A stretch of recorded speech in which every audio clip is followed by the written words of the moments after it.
రైతు మిత్రులు నమస్కారం. నేను మీ హరీష్ కుమార్. మీరు చూస్తున్నారు కదా జీలుగలు. మీరు జీలుగల్లో ఉన్నటువంటి ఈ బుడిపెలు గమనించండి. ఇవి మనకి మొక్కకి ప్రధాన పొలానికి కావాల్సినటువంటి పోషకాలన్నింటినీ గ్రహించి మన ప్రధాన పొలానికి అందించడం జరుగుతుంది.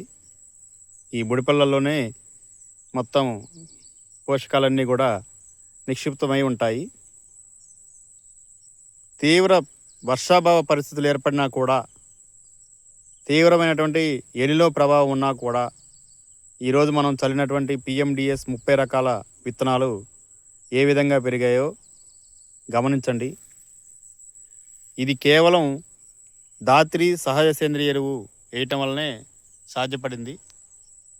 ఈ ధాత్రి సహజ సేంద్రియ ఎరువు వేసిన తర్వాత ఈ పిఎండిఎస్ కిట్లో ఉన్నటువంటి 30 రకాల విత్తనాలు కూడా ఈ విధంగా ఏపుగా పెరిగి ప్రధాన పొలానికి కావాల్సినటువంటి పోషకాలని వివిధ దశల్లో, పంట ఉన్నటువంటి వివిధ దశల్లో పంటకి అందించడానికి సిద్ధమవుతున్నాయి. మీరు గమనించగలరు. ఈ విధంగా వేరు కూడా విపరీతంగా వచ్చి మొక్కలు ఎంతో ఆరోగ్యంగా ఉన్నాయి. తీవ్ర వర్షాభావ పరిస్థితులు ఉన్నా కూడా ఇక్కడ చూడండి, మీరు గమనించండి మొక్కలు ఏ విధంగా పెరిగాయో.